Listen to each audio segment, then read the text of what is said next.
Have you ever felt like history isn't just a dry string of dates and forgotten names, but more like a living, breathing story with patterns that seem to echo through time? Hmm. What if we told you there are these deep currents flowing beneath the surface of civilizations, shaping everything from global conflicts to maybe even your personal finances? It's a fascinating thought, isn't it, that these huge historical forces have such reach? Exactly. Today, we're taking a deep dive into this sweeping tapestry of global history spanning centuries to try and uncover some of those hidden dynamics. The forces that have driven civilizations towards expansion, conflict, and profound change. It really is a grand narrative. It is, and it reveals some surprising connections along the way. And our sources for this deep dive, they come from a really extensive historical analysis. It offers this panoramic view of the forces at play, everything from the rise and fall of empires to the intricate evolution of economic systems, and even the nature of conflict itself. We'll be pulling out key insights, some surprising facts, and crucial connections from all this rich material. Think of it as a shortcut, maybe, to understanding the grand sweep of it all. Yeah, a way to connect the dots. Our mission, as always, is to cut through the noise, connect those dots, and leave you not just informed, but hopefully genuinely enlightened about the underlying mechanisms, the gears of power and progress throughout history. Hmm. So what does this all mean for us, the learners of today? How can we use this to navigate a world that sometimes feels, eerily familiar? Good question. Let's unpack this, like Mhm. the rhythms of civilization, cycles of power and influence. Okay, so let's start by looking at history, not as just, random events happening one after another, but as something with discernible patterns, almost like the life cycle of a living thing. Right. Our sources lay out this really interesting concept of civilizational trajectories.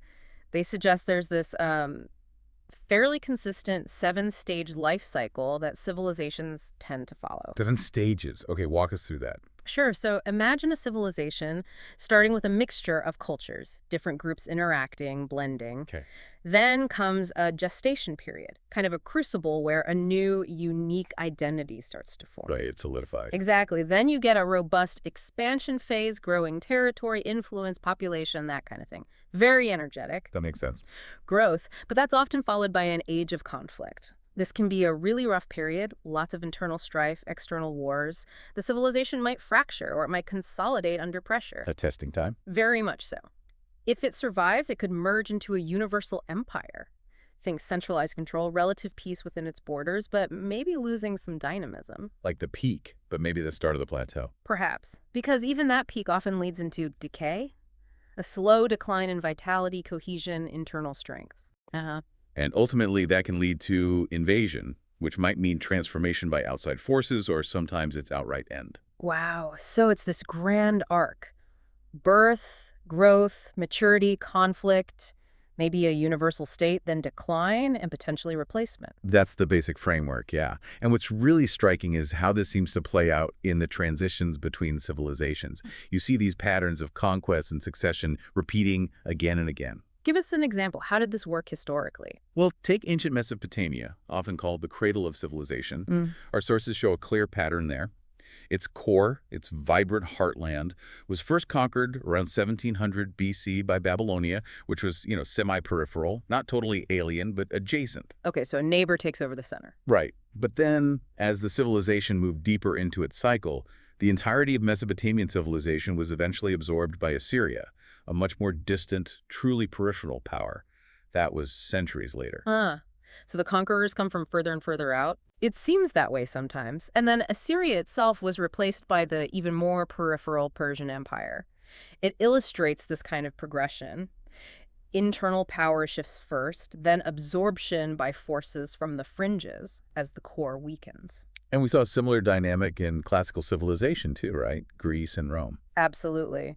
The Greek city-states, you could argue they were the core. They were first absorbed by semi-peripheral Macedonia, think Alexander the Great. Right.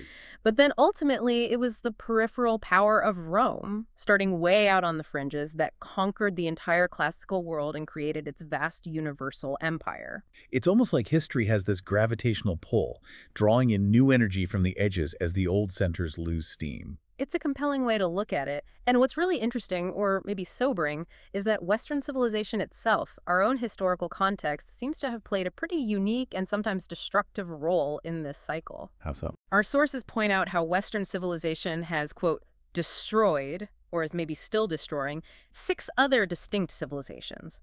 Now, this wasn't always a direct conquest of a society at its peak. Okay. Often it happened when the victim's civilization was already deep in its age of decay, or maybe had already formed its universal empire and was stagnating. So it wasn't necessarily like we went in and dismantled vibrant, strong cultures at their height. It was more like stepping into a power vacuum or maybe delivering the final blow to systems already crumbling. That seems to be the pattern described, yeah. In those cases, Western civilization acted as an invader, kind of like the Germanic tribes did to the declining Roman Empire. It raises big questions about how civilizations interact, doesn't it? Is it always about external forces replacing the internally weak? Or can powerful external forces just accelerate an internal collapse that was kind of already happening anyway? That's a heavy thought. External forces as a catalyst for internal decline.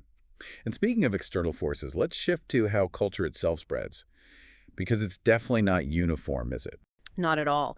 The sources make a really clear distinction here between how material and non-material elements of culture diffuse. Material versus non-material. Explain that. Okay, so material culture, think tangible stuff, tools, weapons, technology that tends to spread much more easily, much more rapidly across societies. Because it's useful. Exactly. It's adopted for practical advantages. If a new tool makes farming easier or a new weapon makes you stronger, people tend to adopt it pretty quickly. Makes sense. But the non-material or spiritual elements, things like belief systems, social structures, a civilization's unique character, its core values, those are far more resistant to transmission. They don't just get adopted easily. Because they're deeper, part of identity. Precisely. They represent the deeper identity, the soul of a civilization, if you like. Yeah. Much harder to change or impose from the outside. Is there a good example of this? Oh, yeah, the sources give a great one. The Plains Indians in North America. Before the mid-16th century, they're described as relatively weak, maybe even impoverished. But then, the horse arrives. Introduced by the Spanish down in Mexico, it starts diffusing northward. And within a remarkably short time, maybe a century or so, the Plains Indians had completely adopted this new technology. And the impact was huge, right? Oh, massive. Absolutely dramatic. Their standard of living shot up because suddenly they could hunt buffalo from horseback, way more efficient, way more productive. They became much more formidable warriors. Their whole nomadic lifestyle flourished. A total transformation, materially speaking. Yes, materially. But here's the key point. Despite this profound technological and economic shift, their distinctive character, their non-material culture, their rituals, their spiritual beliefs, their fundamental way of life, that remained largely intact. So the horse changed what they did, how they lived, but not fundamentally who they were. That's the argument, yes. It highlights how technology can be rapidly adopted, but that core cultural identity is much stickier, much more resilient. So it's not just about adopting the latest gadget. It's about what truly defines a culture. Which brings us back to Western civilization. If it's not just the tools, what is its distinctive character, according to these sources? The sources emphasize that it's not just about industrial capacity or rapid technological innovation. Those are material aspects. Right. Rather, the core identity of Western civilization rests on essentially 2 pillars: its Christian heritage and its scientific outlook. These are the non-material elements, the foundational beliefs, the moral frameworks, the systematic way of understanding the world that truly define it and distinguish it from other civilizations, even those that might borrow its technology. 2, the engines of Western transformation, economic revolutions and financial power. Okay, that distinction between material and non-material culture is a great setup for talking about the economic engines that really transformed the West. Because it wasn't just about inventing new stuff, was it? It was about fundamentally changing how society lived, how it organized itself economically. Absolutely. We see this profound shift highlighted in the sources away from an agrarian, mostly self-sufficient society towards one driven by commerce and eventually really complex financial interactions. So moving away from the manor system. Exactly. For centuries, Europe was dominated by these isolated, self-sufficient agrarian units, the manors. Life revolved around local production, the seasons. pretty static in many ways. Uh-huh. But then between roughly 970 and 1270, a period the sources call the first period of expansion, this started to change dramatically. Slowly, but inexorably. So what did that shift look like on the ground? It wasn't just farming anymore. Right. People could focus on producing what they were best at and trade for the rest. There became these vibrant centers of trade, crafts, new ideas. And new social classes emerged too, right? Yes, a new dynamic bourgeois class, merchants, traders, artisans, distinct from the old aristocracy and peasantry. And with all this commercial activity and urban growth, you see literacy spreading. You need to read and write for contracts, for administration. Makes sense. People also started having more alternative social choices, more freedom in some ways. And significantly new, sometimes unsettling intellectual thoughts started challenging the established norms. This whole period really laid the groundwork for everything that followed in the West. And then we jump forward several centuries to another massive transformation. The sources call it the Third Age of Expansion, roughly 1770 to 1929. Yes, and this period was fundamentally driven by the full flowering of industrial capitalism, which by the late 19th century kind of morphed into something even more complex, monopoly capitalism. Okay, break that down. What were the key drivers of this era? Well, there were two really world-shaking developments, true revolutions. First, the agricultural revolution. This started quietly in England, maybe around 1725. Before the Industrial Revolution really kicked off? Right.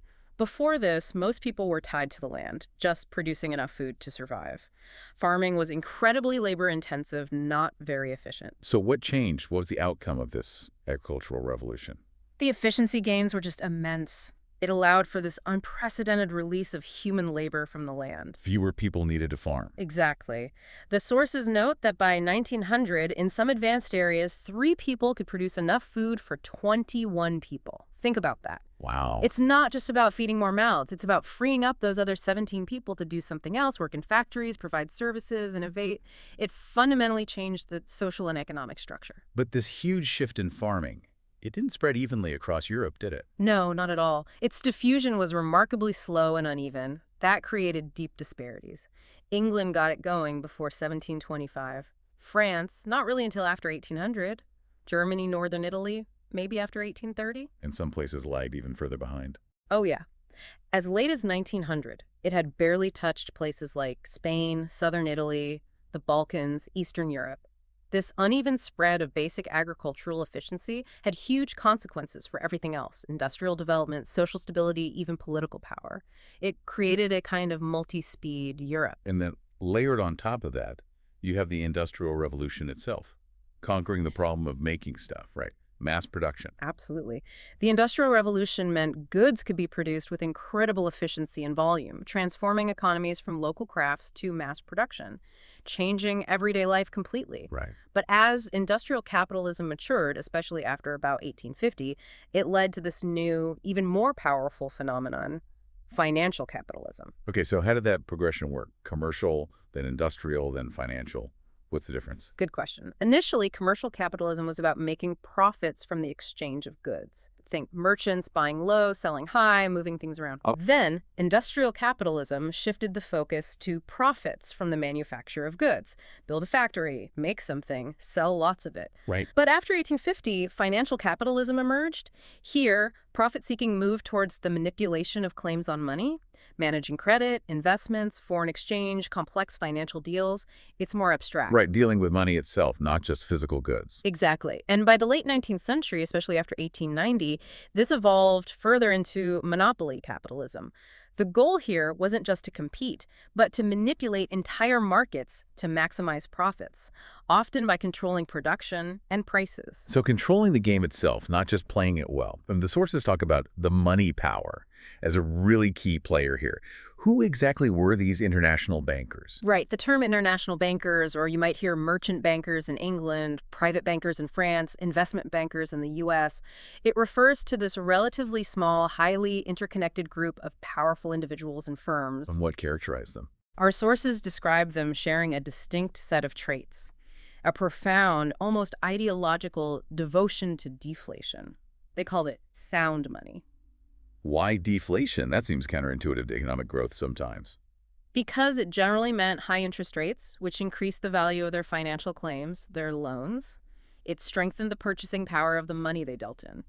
They were also committed, absolutely committed, to the gold standard as the symbol and guarantor of this stability. Okay. And crucially, they were devoted to secrecy and to the hidden, often unacknowledged use of their financial influence in politics. Their books, apparently, were never open to the curious outsider. Sounds like a powerful, somewhat shadowy force operating behind the scenes. Who were the big names? Well, in the 19th century, the Rothschilds were definitely preeminent. They dominated the global financial scene from their various European branches. Right, the famous name. But by the end of the century, their influence started to be challenged, maybe even supplanted, by J.P. Morgan. And what's fascinating is, while Morgan's main office was in New York, it always operated as if it were still London-based. Really? Why? It just shows the continuing immense influence of those older European financial centers, even as power shifted across the Atlantic. Global finance was incredibly intertwined. And this money power, the sources suggest, it reached its absolute peak just before the Great Depression. Yes, roughly between 1919 and 1931. Figures like Montague Norman, the governor of the Bank of England for a very long time, and J.P. Morgan himself, they wielded immense power. Not just in finance, but effectively shaping international relations, national policies. How much power are we talking? Well, the Wall Street Journal in 1927 called Norman the currency dictator of Europe, a claim he reportedly didn't deny. The sources cite him as saying, quote, "I hold the hegemony of the world." There was even talk in England of the Second Norman Conquest, a tongue-in-cheek reference, because his brother happened to head the BBC. Implying this pervasive, quiet influence across different spheres, it's clear they had enormous sway, often way beyond public scrutiny. So literally controlling the purse strings that influenced entire nations. And this connects to how central banks operate. Controlling the money supply is something that still affects us directly today, right? Even our mortgages. Absolutely. Central banks like the Bank of England or the Federal Reserve in the U.S. have immense leverage over the amount of money circulating. How do they do that? Primarily through two key tools. One is changing the rediscount rate. That's the interest rate they charge other smaller banks for loans. Okay. The other is adjusting reserve requirements, how much money banks have to keep on hand versus how much they can lend out. So if the central bank raises their rediscount rate, it makes borrowing more expensive for other banks, which tends to constrict the money supply. Lowering it encourages lending, expands the supply. And that ripples through the whole economy. Directly impacts credit availability, influencing everything from business loans to, yes, your mortgage rate. And how did that power compare to what governments could do with money? Governments have taxes and spending, right? Right. Governments have significant direct powers through fiscal policy, taxation, and public spending. These are largely independent of banking control. Taxation generally pulls money out of circulation, so it's deflationary. Government spending injects money, so it's inflationary. An unbalanced budget means inflation. Typically, yes, if spending exceeds taxes. A surplus tends to be deflationary. But the international bankers' control over credit, over investment flows, especially through foreign exchange rates and their insistence on the gold standard, gave them this unique, often hidden leverage over governments and the wider economy. It's this fascinating dance between public fiscal policy and private financial power. And you mentioned their deflationary obsession. Why were they so focused on that, especially if it sometimes caused economic hardship, like recessions? Well, partly it stemmed from their focus on money itself rather than on, say, the production of goods or levels of employment. Their assets were in money. Exactly. For them, a higher value of money, achieved through deflation, meant their financial claims, their assets were worth more. Their loans yielded higher real returns. Okay. This obsession played out historically in severe deflationary crises, often after major wars. Think 1819 after Napoleon, 1873 after the Franco-Prussian War, and especially 1921 after World War I. They consistently persuaded governments to go back to a deflationary currency with a high gold content. Even if it hurt the broader economy. Often, yes. It frequently came at the expense of broader economic activity, leading to falling wages, job losses, and real hardship for ordinary people. It sounds like a prioritizing of financial interests over the well-being of the wider economy. A deliberate choice with huge consequences. And this leads straight into a really key concept for understanding the economic mess of the 20th century. The deflationary gap. Yes, the sources highlight the deflationary gap as absolutely key to the economic crises of that era, especially the Great Depression. Explain that gap. What is it? Okay, here's the core idea. It happens when the amount of money being invested in the economy, businesses, building factories, people buying homes, government infrastructure projects, is less than the amount of money being saved by individuals and corporations. So money is being pulled out of circulation through savings, but not enough is being put back in through investment. Exactly. When that imbalance occurs, there isn't enough purchasing power floating around to buy all the goods and services being produced. And that leads to Economic depression. Businesses can't sell their products, so they cut back production, lay off workers. Those workers then have less money to spend, reducing purchasing power even further. It's a vicious downward spiral, a fundamental economic imbalance. a huge problem. So how do you fix it? How do you close that gap? Well, the sources present a pretty stark dilemma. You either lower the supply of goods to match the weak purchasing power, which means cutting production, closing factories, mass unemployment, or you find a way to boost purchasing power. right, find ways to raise the supply of purchasing power to absorb the existing supply of goods. That usually means stimulating more investment or increasing government spending, injecting money back into the system somehow. And this is where things get really interesting, maybe even a bit disturbing, because one solution that emerged, especially in the 20th century, was rearmament, building weapons to fight depression. Yes. It sounds counterintuitive, maybe even perverse, but rearmament became a politically justifiable, albeit grim, way to stimulate a stagnant economy. How could that be justified? Well, it could be presented to the public as national defense protecting the country from threats, even if its primary effect was economic stimulus. The justification versus the effect. Right. Building weapons requires huge investment, it boosts industrial output, and crucially, it reduces unemployment by putting lots of people to work in factories and related industries. It's a sector that responds quickly to government spending and often has powerful political backing. So countries could stumble into it almost, believing they needed defense, but actually fixing their economy. The sources suggest it didn't always have to be a conscious, cynical decision, no. Countries could genuinely feel threatened and believe they were acting purely for defense, while simultaneously, maybe even inadvertently, combating severe economic depression through massive government spending on arms. A grim solution, but effective in purely economic terms. 3. Global encounters. Westernization, resistance, and internal dynamics. Okay, so we've looked at the internal shifts within the West, these huge economic transformations. But history doesn't happen in a bubble, right?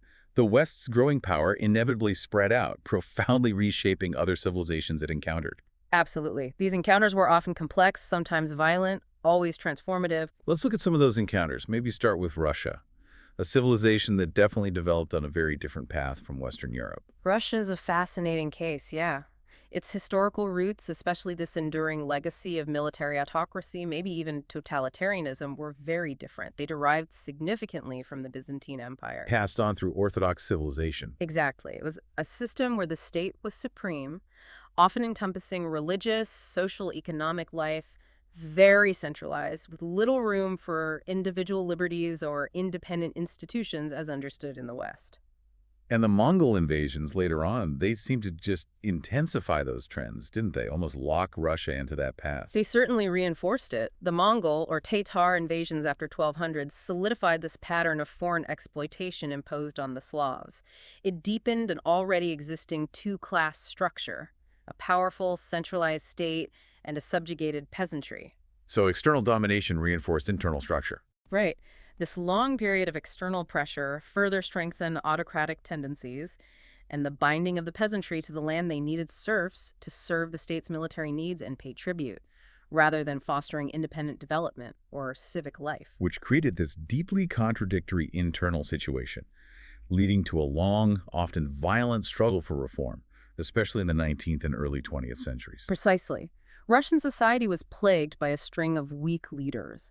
The massive problem of millions of landless serfs, even after emancipation, pervasive censorship, stifling thought. Police supervision, Russification of minorities. All of it. Plus, administrative and fiscal systems riddled with corruption. It naturally fueled deep, deep discontent. And the result was the rise of these extreme ideologies and revolutionary movements, often born out of sheer desperation. Like nihilism and anarchism. They sound pretty radical. They were. Nihilism, in that Russian context, was this radical rejection of all social conventions, traditions, authority, all in the name of an extreme individualism. To liberate the individual. That was the idea. But the sources suggest it was counterproductive. By destroying conventions, it ironically tended to destroy the individual by undermining the very social fabric needed for development. Anarchism, on the other hand, was more overt political violence, assassinations. Like the Tsar. Tsar Alexander II in 1881, yes. And others like King Humbert of Italy, President McKinley in the U.S. This terrorist agitation aimed to dismantle the state, but it usually failed, often just leading to more oppression. And economically, Russia was also a land of contradictions, Mhm. right? Especially heading into the 20th century. Yeah. Sort of advanced and backward at the same time. Absolutely. There was some industrialization, but it was very uneven, concentrated in certain areas.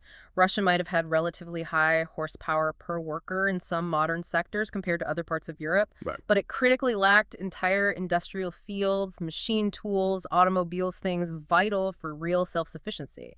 The economy wasn't well integrated, and crucially, it was incredibly dependent on foreign capital and engineers. Dependent. Sources note that maybe 90% of Russia's industrial capital in 1900 was foreign-owned. Wow, 90%. Yeah.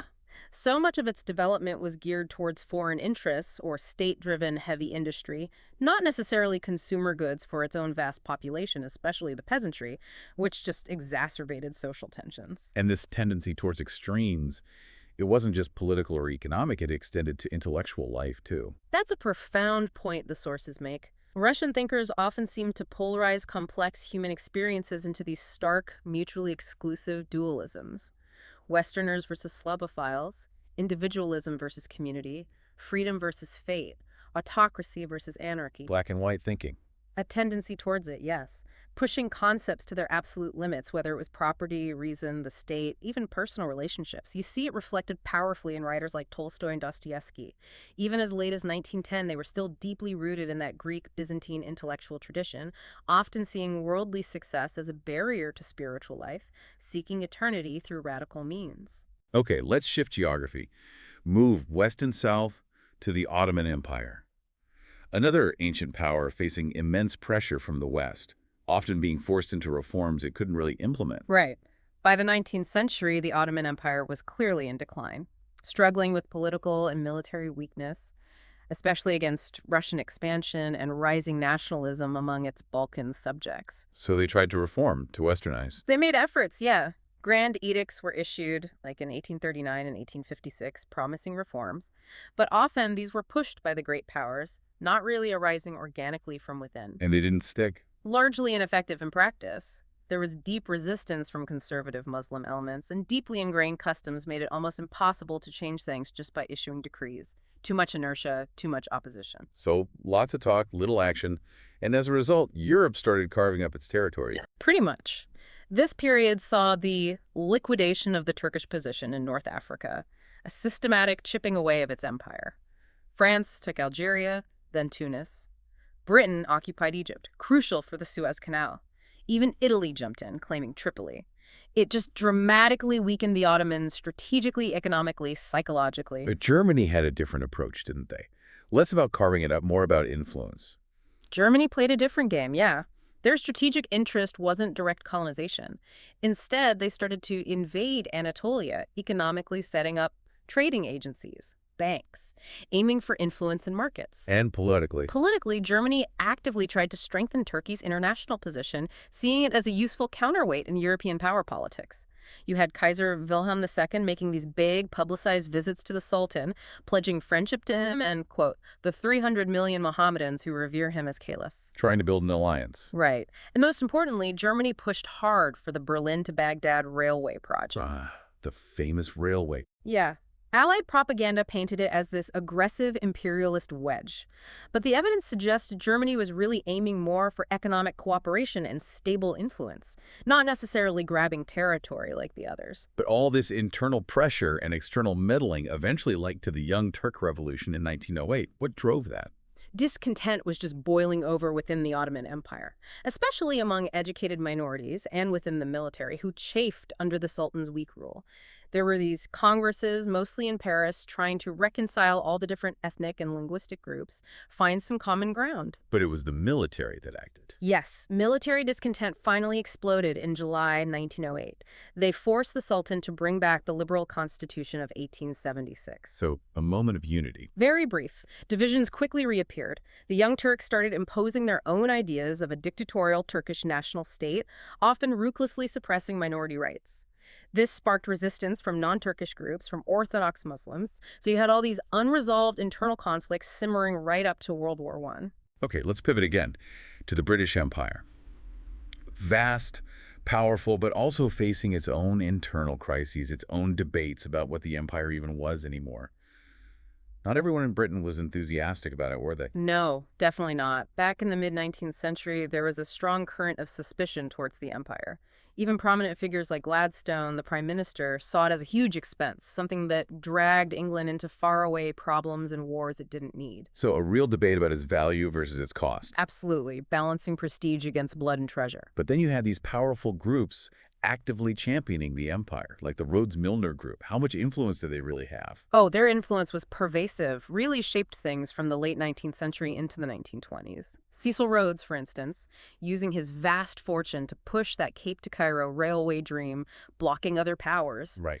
This group, including figures like Lord Milner, used substantial financial contributions to political parties to, well, ensure policies favorable to the empire were pursued. They subtly guided the agenda. And Milner's role after the Boer War. Yeah, Milner's kindergarten.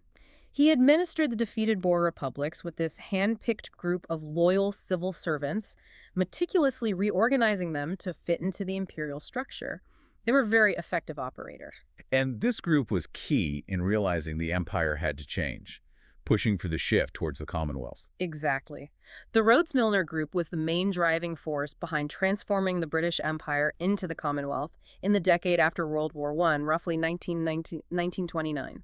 Why? What did they see coming? They recognized the changing world, the rise of nationalism, the increasing cost and difficulty of direct rule. They sought to adapt the structure, create something more flexible, based on cooperation among self-governing dominions under the crown. A way to maintain influence in a new era. But that evolution wasn't smooth everywhere, was it? Especially in the dependent empire, like in Africa. What were the issues there? In places like tropical Africa, the group promoted this idea of trusteeship, supposedly preparing natives for eventual self-government. Supposedly. Yeah. In practice, it often meant an increase in white settler rule and some pretty exploitative labor practices. Natives were often encouraged, sometimes pressured, to leave reserves and work as squatters on white estates for low wages, often just to pay taxes. It fueled a system of cheap labor for colonial businesses. And Milner even set up an agricultural college. Yes, the Imperial College of Tropical Agriculture in Trinidad in 1919. Ostensibly to help farmers, but it clearly also served the interests of imperial agriculture and resource extraction. It was a complex, often contradictory system, balancing ideals with economic realities. Let's zoom in on India, the jewel in the crown. Yes. Huge cultural clashes there, right? And British attempts at social reform. India under British rule was incredibly complex, yeah, full of cultural interaction and deep tension. The British generally tried not to interfere too much with major religious practices, but they did abolish or reduce practices they considered, well, abhorrent. Like what? Things like thugism, the ritual stranglers, seti widow immolation, and they tried to reduce infanticide, temple prostitution, child marriages. Which they saw as progressive reforms. Yes, but these reforms often clash sharply with deeply ingrained Hindu practices, things like cow veneration, which impacted hygiene, or dietary restrictions. It created immense social friction and resentment, even when the intentions might have seemed good from a Western perspective. And economically. Uh-huh. There was progress, but also huge poverty. Yes, a stark contrast. You saw significant advances in mining, industry, commerce, finance, especially after 1900. But the vast majority of Indians, particularly in rural areas, remained in just abject poverty. How bad was it? Sources indicate that by 1931, in one major area, the United Provinces, somewhere between 30% and 52% of farmers couldn't even make a living from their land, even in good years. A huge disconnect between a modernizing sector, often British-controlled, and a stagnant, impoverished agricultural base. And how did British education policy fit into this? Did it help or hinder? It was a double-edged sword. The policy emphasized English education, but mainly for the upper classes. This created a class of educated Indians familiar with Western ideas. But often couldn't find jobs matching their education. Exactly. Widespread academic unemployment, intellectual aspirations meeting economic frustration. That's a recipe for discontent, for radicalism. And Gandhi emerged from this context. Gandhi's rise was partly an effort to fuse Western teachings with a purified Hinduism, forging this powerful nationalist identity on a moral and spiritual basis, using the tools of the West, in a way, against the West itself. Which led to political evolution, but also growing resistance. Definitely. You had gradual constitutional developments, advisory councils becoming more elective over time, but alongside that, you saw rising incidents of insult, even assault, against British officials, simmering resentment boiling over. And organized movements. The Muslim League, formed in 1906, initially pro-British but demanding self-government by 1913, figures like Tilak faced sedition charges, promoted non-cooperation, and then the flashpoint, Amritsar in 1919. The massacre. Brigadier Dyer ordering his troops to fire without warning into a dense, unarmed crowd. Over 1,500 casualties. It was horrific, and it galvanized Indian outrage, propelling Gandhi's non-cooperation movement and the demand for Swaraj self-rule. And closer to home, Ireland remained a constant problem for Britain, didn't it? Even leading to rebellion during World War I. Ireland was this persistent internal conflict. Liberal governments like Gladstone's were willing to grant home rule, limited self-governance. But there was huge opposition. Vehement opposition from conservatives, from much of the English public, and especially from Protestant Ulster, which wanted to stay in the UK. The Rhodes-Milner Group actually tried to find a compromised self-government for Ireland domestically, but keeping Irish MPs at Westminster for imperial matters. Didn't work. No. Attempts to pass home rule were blocked. The situation got really tense. Ulster Unionists even started arming themselves with German help to resist home rule. That revolt was only called off because WWI started. And then the Irish nationalists rebelled. Yes, the Easter Rising of 1916, also with German arms, its brutal suppression, the execution of leaders, just intensified nationalist feeling. Sinn Féin won a landslide victory in the 1918 election, effectively demanding full independence, a running sore for Britain. Okay, let's shift east again, to China. Another ancient imperial system facing decline and immense pressure from the West.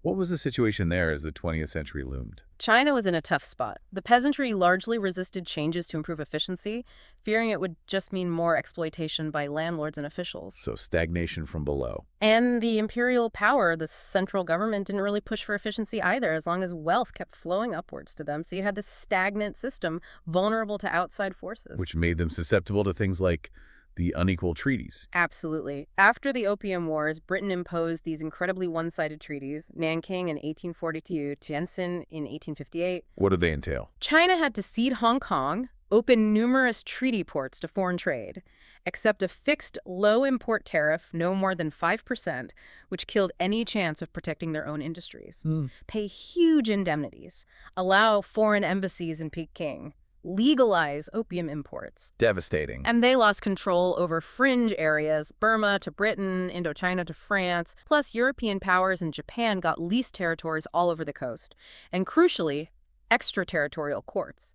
Meaning foreigners in China weren't subject to Chinese law, a fundamental undermining of sovereignty. So their political sovereignty was dismantled, their economy manipulated, and their agriculture, while maybe sustainable traditionally, wasn't adaptable. Right. Chinese agriculture was incredibly labor-intensive. Huge amounts of irrigation, terracing, immense human effort. They recycled human waste as fertilizer. Very traditional. They meant people weren't fully employed year-round. Exactly. Massive underemployment for maybe 3/4 of the year.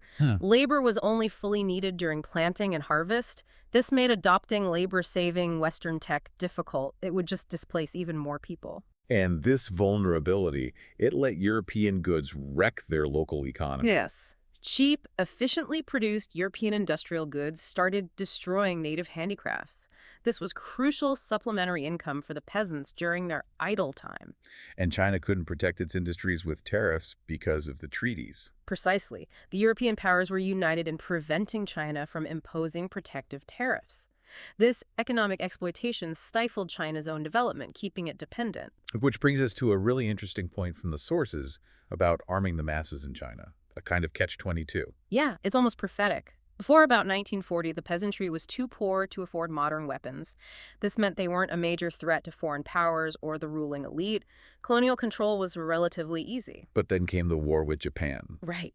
Suddenly, there's an urgent need to arm the masses to fight the Japanese, but this very act, arming the people, made it impossible to continue the old Republican regime after 1945.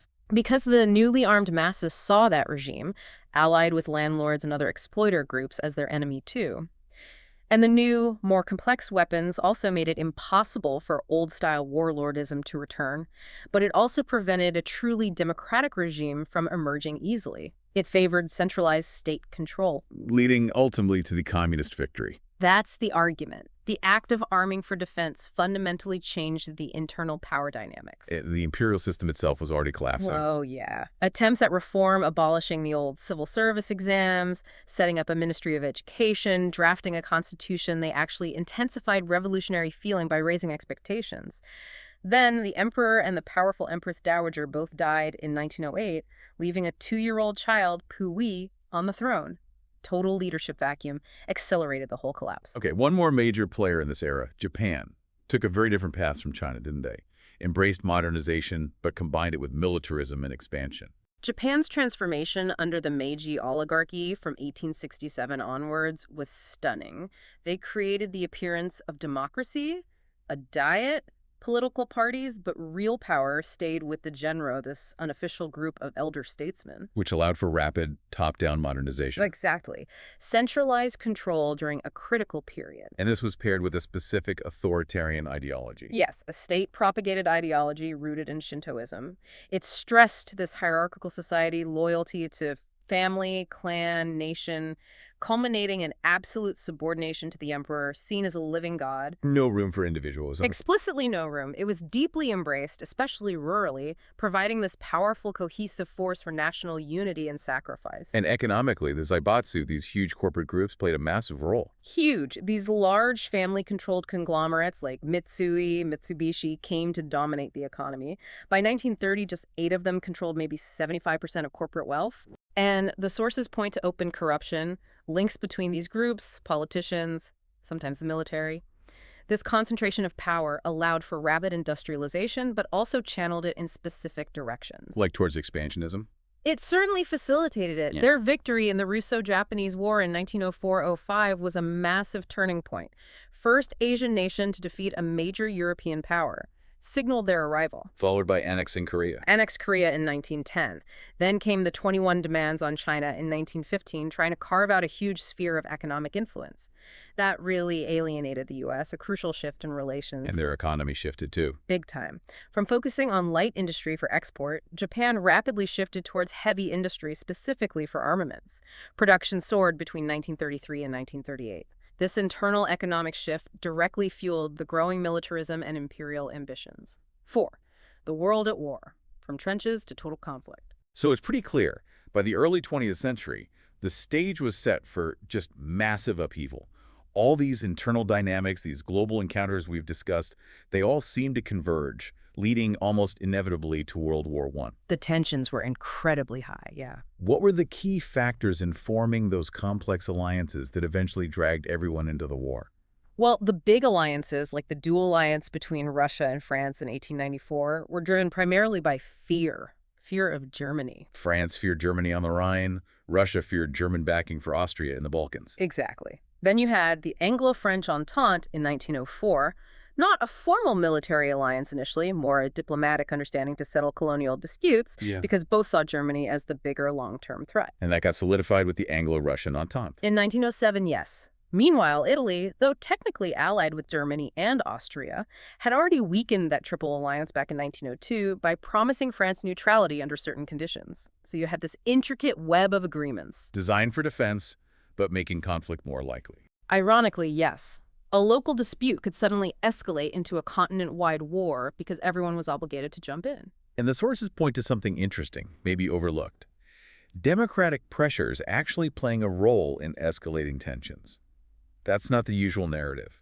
It's a critical point, though. Elected politicians, increasingly needing to answer to a mass electorate often whipped up by a sensationalist press, felt pressured to pander to what the sources call irrational and crass motivations. Yeah. meaning turning minor diplomatic spats into huge affairs of honor and national prestige, making sensible compromise almost impossible. If a leader looked like they were backing down, they risked public outcry, political suicide.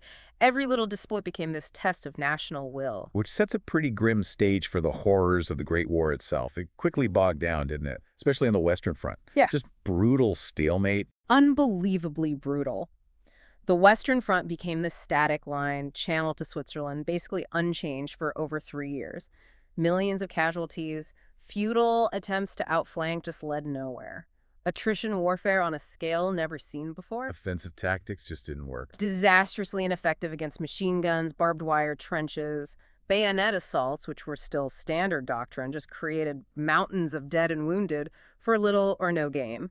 And even massive artillery bombardments, they didn't break through either. Largely ineffectual for breakthrough purposes. At Passchendaele in 1917, the British fired millions of shells, like 5 tons per yard, on an 11-mile front. Incredible firepower. And yet they suffered hundreds of thousands of casualties in the attack that followed for minimal strategic gain.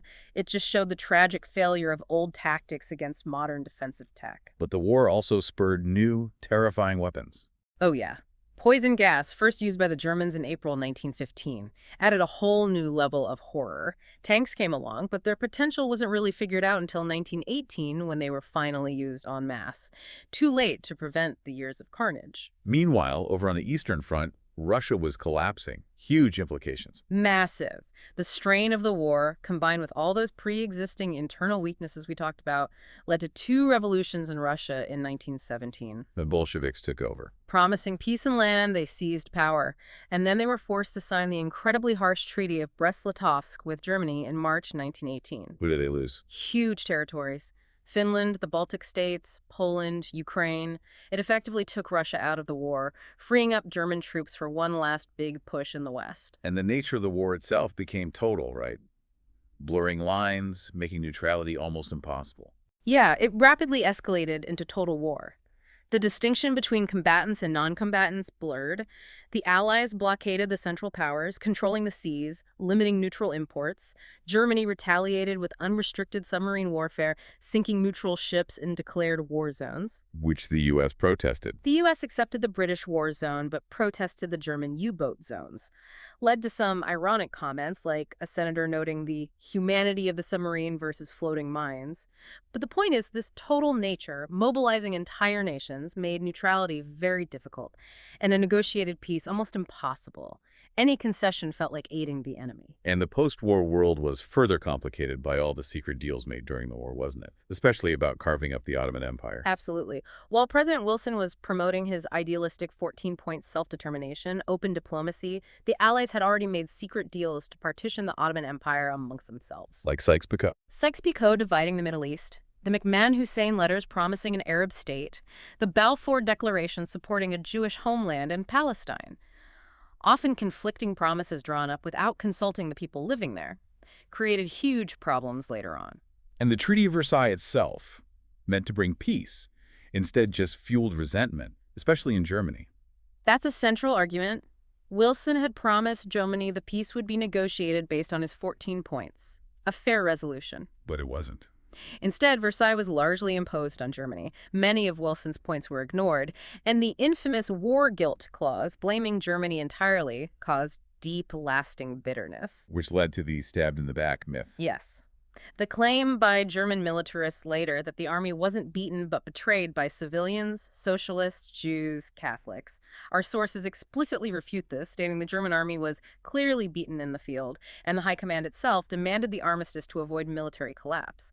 But the myth was incredibly powerful, a tool for demagogues like Hitler later on. So no clean slate after the war. The interwar period became this messy continuation leading right towards World War II.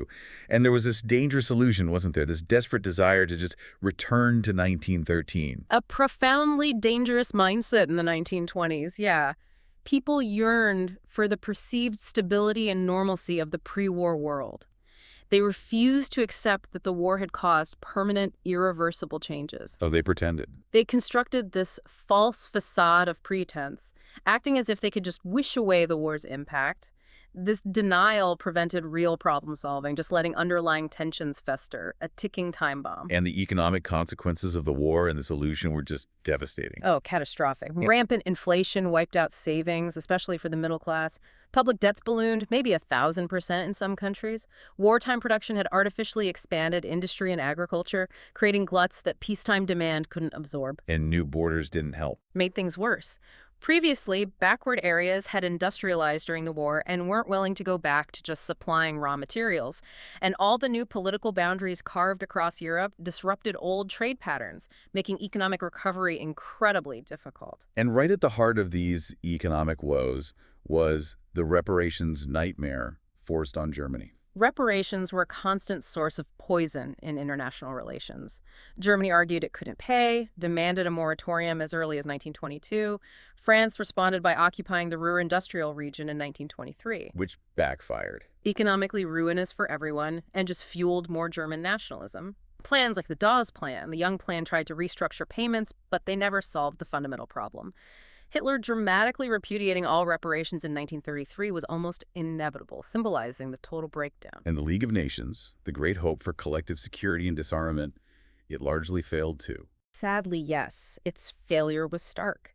Britain, for example, publicly supported disarmament but secretly worked to block it, especially for its own forces. The sources make a key point.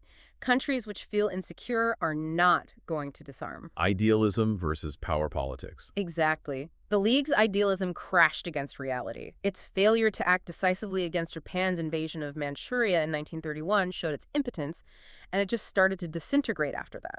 This whole climate economic instability, political resentment, failed internationalism, it created fertile ground for authoritarianism, didn't it? Starting with Weimar Germany. Weimar Germany was vulnerable from the start. Its constitution had weaknesses. Proportional representation led to unstable coalition governments. And crucially, Articles 25 and 48 allowed the president to suspend rights and rule by decree in emergencies, basically.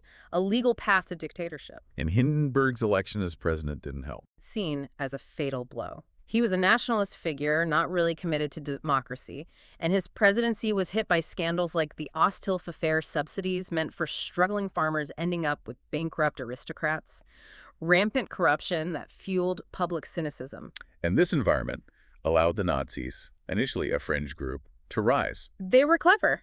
After their failed putsch in 1923, they shifted to legal methods, got funding from industrialists, systematically gained control, using SA violence alongside legal maneuvers, taking over state governments, police forces. Through coordination. Gleichschaltung, yeah. Bringing institutions like churches, landlords under party control. But the sources make an interesting distinction. In 1934, Nazi Germany was maybe authoritarian, but not yet fully totalitarian. Meaning some institutions like the army, the Catholic Church, still had some autonomy. Industry largely ran itself. There wasn't yet total state control over every single aspect of life, though it was heading that way fast. And industrialists actually did quite well under the Nazis initially, thanks to rearmament. Then you had the Spanish Civil War, a brutal testing ground for these ideologies. A real preview of WWII, yeah. Marked by fanatical intolerance on both sides, the elected Republican government versus Franco's military conspiracy, and it became a proxy war. Germany and Italy backing Franco. Sending troops, planes, aid. The Soviets aided the Loyalists with supplies and advisors. The International Non-Intervention Agreement was a total farce, ignored by almost everyone, showed how weak diplomatic commitments were becoming. And Austria, pressured relentlessly until the Anschluss. Yeah, Austria was in turmoil. Nazi bombings, street violence orchestrated by local Nazis to destabilize things. Chancellor Schuschnigg tried desperately to keep Austria independent, but Hitler just bullied him. Forced him into that humiliating agreement at Berchtesgaden in 1938, which basically paved the way for annexation, another demonstration of naked aggression. Which brings us to British appeasement. Why did they do it? What were the motivations? It wasn't just cowardice, was it? No, it was more complex than just weakness. There was a genuine, if misguided, belief among some that Germany had been treated unfairly at Versailles and deserved some adjustments. Okay. There was a powerful, understandable desire to avoid another horrific war like WWI. Plus, a strong anti-Bolshevik sentiment seeing Nazi Germany as a potential bulwark against Soviet communism. And the old habit of trying to maintain a balance of power in Europe. A mix of fear, hope for peace, and misreading Hitler completely. But the sources suggest there was a hidden reality, that the British leadership knew more than they let on. This is a crucial, disturbing point. Leaders like Chamberlain and Halifax apparently knew Germany wasn't as militarily strong as they publicly portrayed it. British air production, for instance, was actually superior. So they exaggerated the threat. They propagated a contrary impression, yeah. Created a public perception of German strength that made appeasement seem like the only realistic option. Halifax apparently distorted intelligence reports about the Czech army's morale, painting them as weaker than they were. It suggests deliberate manipulation to justify the policy. So the betrayal of Czechoslovakia at Munich in 1938 wasn't just giving in to overwhelming force, it was more calculated. It seems that way.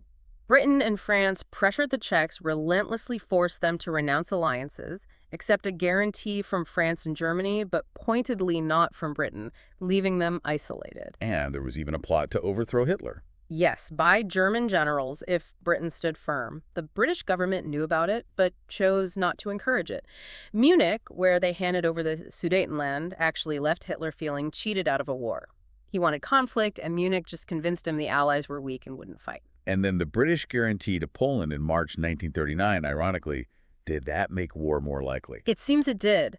The guarantee, meant as a deterrent, actually encouraged Poland to refuse any concessions to Germany. It shut down negotiations, even at the last minute. Which suited Hitler. Perfectly. He and Ribbentrop preferred war anyway. They believed they could take Poland by force without serious consequences. And then the bombshell, the Molotov-Ribbentrop Pact, the Soviet-German non-aggression pact in August 1939. That must have stunned the West. An absolute shockwave. It revealed the total breakdown of trust in negotiations between the West and the USSR. The sources suggest the Soviets felt their genuine security concerns, wanting guarantees for their western border states against Germany, had been dismissed by Britain and France. So they made a pragmatic, if deeply cynical, deal with Hitler instead. And then the war began. Germany invaded Poland September 1st, 1939. Blitzkrieg unleashed. And strikingly, Britain and France waited over 2 days before declaring war, still hoping Germany might withdraw. But it was too late. World War II had started, the World War II, and the dawn of the nuclear age. So the world plunged into its second devastating conflict in just one generation. What's striking, though, is that despite Germany's initial lightning victories, the sources argue they weren't actually as militarily ready as everyone thought. That's a key misconception, yeah. Perpetuated by the speed of the Blitzkrieg. But contrary to that popular image, Germany wasn't fully mobilized economically, not really armed to the teeth until maybe 1943. Really? Their industrial plant for weapons only increased slightly between 37 and 42. And incredibly, in each of the first 4 years of the war, 1939 to 42, Britain actually outproduced Germany in tanks, self-propelled guns, and planes. So Germany's early success was more about tactics than sheer numbers. Exactly. More about the tactical innovation of blitzkrieg speed, surprise, combined arms, air power, bypassing static defenses, rather than overwhelming material superiority at that stage. And those early campaigns were incredibly effective. Denmark, Norway, then France and the Low Countries. Devastatingly swift. April 1940, they grabbed Denmark and Norway for strategic bases. Then May 1940, the big push west through the Netherlands, Belgium, Luxembourg, and into France, using the brilliant Manstein plan, punching through the supposedly impassable Ardennes forest. Leading to the collapse of France and the Dunkirk evacuation. Right. That rapid collapse and the miraculous evacuation at Dunkirk, which saved the core of the British Army, a pivotal moment. And here's where Hitler apparently made a major blunder. He expected Britain to just give up after France fell. He did. He was convinced Britain would sue for peace, so he actually held back his ground attack on the Dunkirk perimeter, saving his tanks for the rest of France. He expected a quick surrender. But Churchill and Britain didn't fold. No. Britain, under Churchill's defiant leadership, showed totally unexpected determination to fight on. This left Hitler kind of flat-footed without a clear plan to defeat Britain. Operation Celian, the planned invasion, was eventually abandoned because they couldn't achieve air superiority, a crucial failure. Which brings us to the Battle of Britain, the air war that saved England. Absolutely critical. Yeah. Fought from July to October 1940, the Luftwaffe hammered coastal defenses, then RAF airfields, then eventually London itself, trying to break British morale and gain air control. But the RAF held on. They took heavy losses, and Britain suffered terrible damage. But the German Air Force suffered critical, unsustainable losses in planes and experienced pilots. The RAF maintained enough control of the skies to make invasion impossible. a victory for defense and resilience. The war then spread dramatically, didn't it? To the Mediterranean, Eastern Europe. Italy's failures became Germany's problem. Repeatedly, Italy's disastrous invasions of Greece and North Africa forced Hitler to divert forces and rearrange his plans. It basically reduced Italy from an ally to a German satellite. Germany had to bail him out. Had to invade the Balkans, Yugoslavia, and Greece in April 1941. This happened just hours after Yugoslavia signed a treaty with the Soviets, trying to stay neutral. And the British fought there. Yes, the British intervened but suffered heavy losses in Greece and Crete. However, their resistance there, tough as it was, might have inadvertently delayed Hitler's invasion of Russia by a few crucial weeks, which proved vitally important later that year. And America was still officially neutral then, but FDR was already moving towards intervention. Yes, navigating very carefully. Isolationist feeling was incredibly strong in the U.S., a hangover from WWI disillusionment. But Roosevelt understood the global threat. He worked skillfully to unify opinion, bring interventionist Republicans into his cabinet, and use tactical subterfuges to help the Allies. Like Lend-Lease. Lend-Lease in March 41 was a masterstroke, allowed the U.S. to supply vital war materials without technically violating neutrality laws. The U.S. also started naval escorts halfway across the Atlantic, armed merchant ships, gradually but unmistakably moving towards war. And then the biggest shift on the European front, Operation Barbarossa, June 1941, the Nazi invasion of the Soviet Union. Hitler's ultimate gamble, and it immediately created the two-front war of attrition he'd always feared and tried to avoid. And he made strategic errors. Big ones, according to the sources. Dispersing his forces, constantly shifting objectives instead of focusing on Moscow, it diluted German strength. Despite huge initial gains. Encirclements. Oh, stunning initial successes. Kiev encirclement captured hundreds of thousands of prisoners. But they could never completely destroy the vast Soviet armies. The sources have this line: Russians simply do not know when they are defeated. Incredible resilience, capacity to absorb losses and keep fighting. And Hitler overruled his generals about Moscow. Yes, diverted forces south just when they might have taken Moscow before winter set in. A critical blunder that cost vital time and momentum. And the fighting on the Eastern Front was just unbelievably brutal. Horrific, extreme barbarity on both sides, Soviet scorched earth policy, Nazi treatment of occupied areas, systematic starvation, forced labor, destruction driven by genocidal ideology, a war of annihilation. But Allied aid was crucial for the Soviets. Absolutely essential. U.S. Lend-Lease provided billions in loans and supplies. Britain sent planes, boots, raw materials. Without that aid, it's questionable if the Soviets could have withstood the onslaught and eventually turned the tide. So while that inferno raged in the East, another massive conflict was unfolding in the Pacific, leading ultimately to the ultimate weapon. Right. Japan's strategic vulnerability was actually pretty stark. Despite their early victories, their dependence on U.S. scrap metal, cut off by sanctions, exposed a fundamental weakness. And the war there was mainly naval. Largely, yeah. A vast ocean theater. Island hopping, carrier battles. Coral Sea in May 42 stopped the invasion of Port Moresby. Then Midway, June 42, the decisive turning point. Why Midway? The U.S. decisively defeated a Japanese trap, sinking 4 of their vital aircraft carriers. Japan's naval air power never recovered, marked the beginning of their irreversible decline at sea. And the U.S. pushed relentlessly towards Japan. 2 parallel thrusts northward across the Pacific. And crucially, U.S. submarine warfare was devastatingly effective. It basically wiped out the Japanese merchant fleet, sank over 5 million tons out of 6 million pre-war. Strangling their economy. Exactly. Pushed Japan below minimum civilian survival levels by 1945. Then the Battle of Leyte Gulf in October 44, largest naval battle ever, finished off the Japanese Navy as a serious fighting force. But even then, Japan fought fanatically. The kamikaze threat. Incredible ferocity. Kamikaze suicide attacks inflicted heavy casualties on the U.S. fleet, slowed the advance. American planners estimated a full invasion of Japan could cost 500,000 U.S. casualties.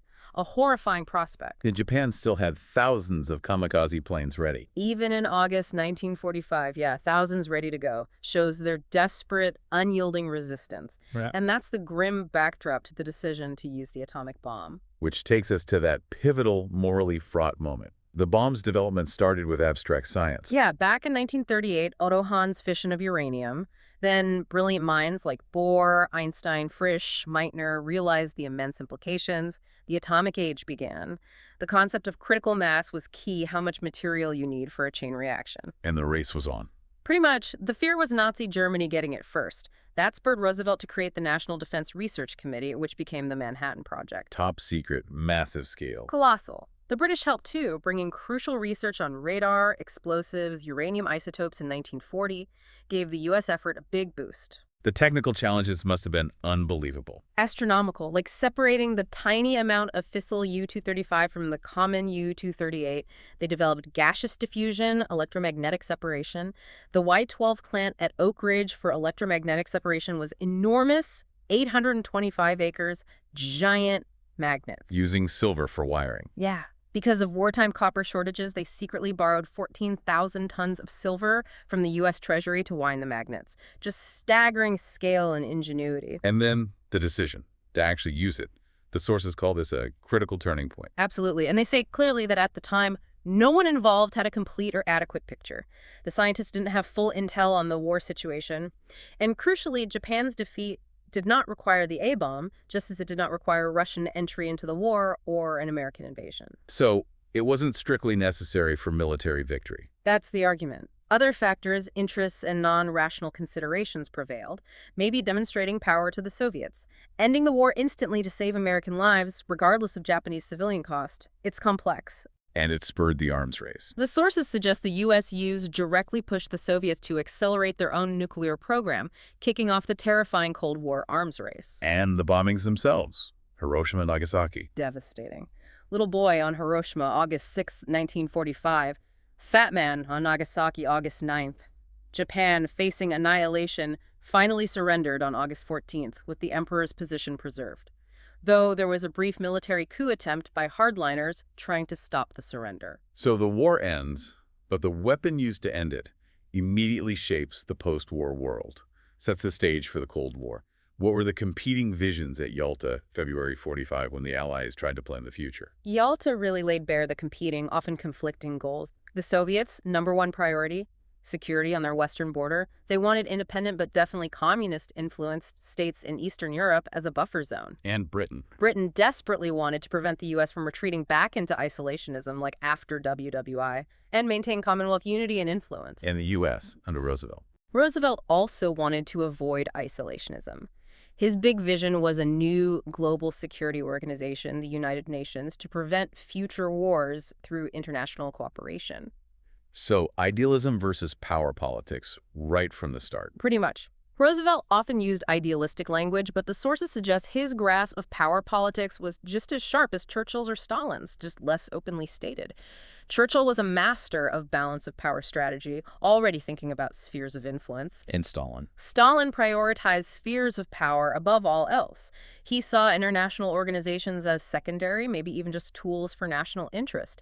These fundamental differences in approach defined the Cold War before it even officially began. And spheres of influence were already being carved up even before the war ended. Oh, yeah. As early as May 44, Britain's Eden was suggesting deals with the Soviets. Russia gets influence in Romania, Britain, and Greece, justified as military realities. And Roosevelt agreed. Accepted it for a 3-month trial. It led to that infamous Churchill-Stalin meeting in Moscow in October 44, where they literally divided up influence in the Balkans on percentage points written on a scrap of paper. Romania, 90% Russian, Greece, 90% British, Yugoslavia, 50-50. Wow. Cynical realpolitik. Absolutely. A pragmatic, if deeply cynical, acceptance of post-war power realities by the leaders, even while the fighting still raged. Setting the stage for the division of Europe. 6th, the Cold War begins. Confrontation and domestic fallout. Okay, so from the ruins of World War II, this new kind of conflict emerges almost immediately. The Cold War. Driven by ideology and overshadowed by those terrifying new nuclear weapons, how quickly did that arms race escalate? Incredibly fast. The leap from the A-bomb to the H-bomb, the fusion bomb, was compressed into just a few years. The U.S. did its first airdrop of an H-bomb in May 56, but almost certainly after the Soviets had already tested a comparable device. So the Soviets caught up fast. Very fast. And that immediately led to the intense race for intercontinental ballistic missiles, ICBMs, from 56 to 62, combining the power of the Nagasaki-type bomb with German V-2 rocket tech. The challenge was making the bombs small enough for missiles. Exactly. Miniaturization, making nuclear war potentially instantaneous, deliverable across continents in minutes. changed everything. Terrifying. He's back home in the U.S. This period was marked by a lot of confusion, internal fights, and this really virulent anti-communism. Yeah, a lot was going on domestically. Fierce battles between the military services for budget and influence. The Air Force basically won, getting the biggest slice of the pie for its Strategic Air Command, SAC, built around the idea of massive retaliation with nuclear bombers. And this climate led to the Oppenheimer controversy. Right, 1953-54. J. Robert Oppenheimer, the father of the A-bomb, had his security clearance revoked. His alleged opposition to building the even bigger H-bomb was seized upon by air power advocates, neo-isolationists, hardline anti-communists. Why? What was their goal? To destroy his reputation, discredit the previous Democratic administration. They framed his advocacy for smaller, tactical nuclear weapons, which the Army wanted, as some kind of treasonable diversion from the Air Force's strategic bombing doctrine. It was a brutal political hit job disguised as a security hearing. Using fear as a weapon. And what about actual spying? There were real spies, but also maybe paranoia. There was definitely real espionage. The sources confirm Klaus Fuchs confessed in 1950 to passing A-bomb secrets. That validated a lot of fears. Okay. But it also fueled this atmosphere where you had widespread, sometimes dubious atomic spy cases. Redden, Kennedy, Brofman, Hiskey, Weinberg, often presented to the public with misleading claims, maybe not full evidence, by agencies like the FBI. The legal rules, like needing 2 witnesses for perjury, sometimes led to intense pressure on people to testify against others. A real blurring of genuine security needs and political agendas wrapped in paranoia. Which all fed into McCarthyism. Exactly. Senator McCarthy used aggressive, unethical methods, hired shady characters, violated election laws, faked photos like that one of Tidings with the communist leader, Browder, to smear opponents. And he was backed by the China lobby. Yes, this powerful, well-funded group trying to blame communists in the State Department for the communist victory in China. They created huge public pressure, ruined careers, but ultimately failed to prove their conspiracy theories about the State Department deliberately losing China. But the sources also mention another influential group, the Eastern establishment, sometimes funding left-wing movements. That seems counterintuitive. It does, but it's a fascinating point. This Eastern establishment, linked to Wall Street firms like J.P. Morgan, Ivy League universities, they played this significant, often hidden role.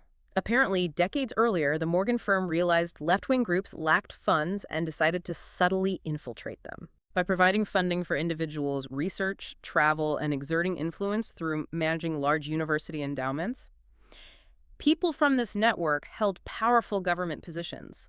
Think Dean Rusk, the Dulles brothers. It blurred lines between finance, academia, government, often operating quietly, connected even to older British groups like the Round Tables, a very sophisticated, low-key form of influence. Meanwhile, Stalin was moving decisively, consolidating Soviet power and breaking down any remaining cooperation with the West. Absolutely. By 1946-47, Stalin adopted this explicitly unilateral policy, rejected the Marshall Plan offer for European recovery, saw it as capitalist infiltration, boycotted international committees, except, ironically, transport ones that helped move his troops, insisted on forced repatriation of refugees, clear signals cooperation is over. And tightening the grip on Eastern Europe. Definitely. Reestablished total operational control over communist parties there. At a conference in Poland in 47, figures like Zhanov and Malenkov formally declared the world divided. The imperialist U.S.-led group versus the peace-loving Soviet-led group. Stark ideological warfare declared. End of any pretense of alliance. And Germany, especially Berlin, became the flashpoint. The central battleground. The failure to agree on reparations inevitably led to a struggle for control. There was even that Morgenthau Plan, briefly approved, to deindustrialize Germany entirely. Turned it into farmland. Basically, yeah. Never fully happened, but showed the extreme thinking. The Soviets systematically subverted East Germany, and the culmination was the Berlin blockade in 48. Cutting off West Berlin, a direct challenge forcing the Berlin airlift. And then the loss of China to the communists, a massive shock to the West. How did the Soviets play that? Chiang Kai-shek's regime in China was riddled with corruption, incompetence, lost popular support. While the U.S. tried to back him, Soviet forces in Manchuria played a key strategic role by subtly tipping off Mao's communists about their withdrawal schedules, but not telling Chiang. This allowed the communists to sweep in, occupy areas, seize huge stockpiles of Japanese weapons. Despite U.S. aid, Chiang couldn't hold on. And then China and the USSR allied. The Sino-Soviet agreements of February 1950 sealed it. Massive influx of Soviet advisors, military personnel into China, cemented the communist victory, fundamentally shifted the global balance against the West. And finally, the Korean War, bringing the superpowers into direct, bloody proxy conflict. A brutal war. And the Chinese intervention in October 1950 was a massive shock, even bigger than the initial North Korean invasion or the successful UN landing at Incheon. Why did China intervene? It wasn't just UN forces getting near the border, it was their stance towards the Yalu River, which China saw as a direct existential threat. Their goal wasn't just to restore the border, it was apparently to push UN forces out of Asia entirely, dramatically escalated the conflict. And this led to MacArthur's famous removal. Yes. General MacArthur publicly criticized President Truman's policy of limited war, basically sabotaging efforts to negotiate an end along the 38th parallel. He wanted immediate victory, even if it meant attacking China directly, risking World War III. Challenging civilian control. Fundamentally, isolationists in Congress backed MacArthur fiercely. His removal became this huge political crisis, highlighting the deep divisions in America about how to fight the Cold War all-out victory versus containment and negotiation. Outro. Wow. What a journey we've taken. Seriously. Yeah. From the rise and fall of ancient empires through the tangled web of global finance, right up to the terrifying dawn of the nuclear age. It's a huge sweep of history, isn't it? It really is. And we've seen how these patterns of power, economic self-interest, ideological clashes, they seem to repeat, maybe with new technologies, new players, but the underlying dynamics feel familiar. And what's really fascinating is how these historical insights, they just light up the present, don't they? How so? Well, that deflationary gap we talked about, that's not just some dusty historical footnote. It describes a fundamental economic challenge that can stall economies right now, impacting, your job, your savings. Right. Still relevant. And the interplay between, say, high-minded political ideals and quiet, secret machinations, that didn't magically end in 1939. And the delicate balance of power, now nuclear, obviously, it continues to shape everything in international relations, requires constant attention, constant understanding of motives. Which raises a big question for all of us listening. When we look at the tragedy and hope, to borrow that phrase of our own times, what historical patterns are we repeating? Maybe without even realizing it.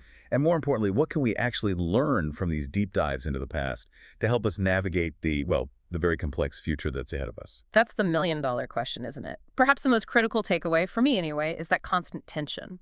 The tension between what's said publicly and what's done privately. Right. Between stated intentions and actual outcomes. The gap between rhetoric and reality. Exactly. Recognizing that this gap, this dynamic, is deeply embedded in how power works, even in systems that seem transparent. That's crucial for being truly informed. It helps you look past the headlines, understand the deeper currents at play. So keep digging, keep questioning, keep exploring these connections. Absolutely. Because the more we understand the forces that shaped history, the good, the bad, the complicated, the better equipped we are, hopefully, to shape our own future and make smarter choices about what comes next.